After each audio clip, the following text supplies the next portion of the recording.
دهکده آریانا توسط یه سری خاکستری گنده بلعیده میشه و همه چی تقریبا میمیره.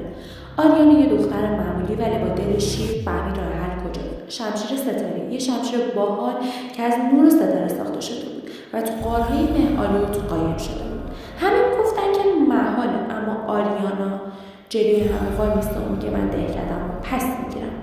وقتی که به غار میرسه با 3 تست مرگبار روبرو میشه.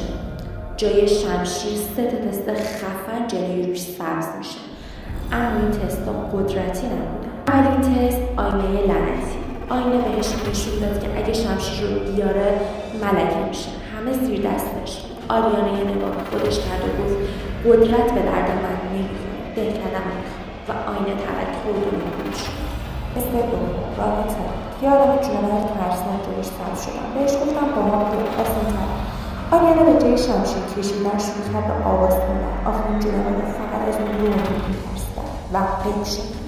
تست آخر رسید به سطحی اصلی. خبری از شمشیر نبود. یه گل نورانی اونجا. یه صدا گفت این تمام قدرته. اگه ببریش میتونه پیدا کن ولی این وقت رو هیچی نداره. آریانا لحظه مکث نکرد. قول کرد و گفت من دهکده‌ام رو نجات میدم به هر قدرتی که هست. و یک دفعه انفجاری از نور کل غار را گرفت. گل نورانی توی دستش ذوب شد و تبدیل به یه شمشیر ستاره‌ای خفن شد. شمشیر مال کسی شد که خواسته بود ازش بگذرد. آریانا سریع با شمشیر رفت به دهکده و بدون فوت وقت اون رو کوبید به زمین و اون سایه خاکستری برای همیشه از بین رفتش.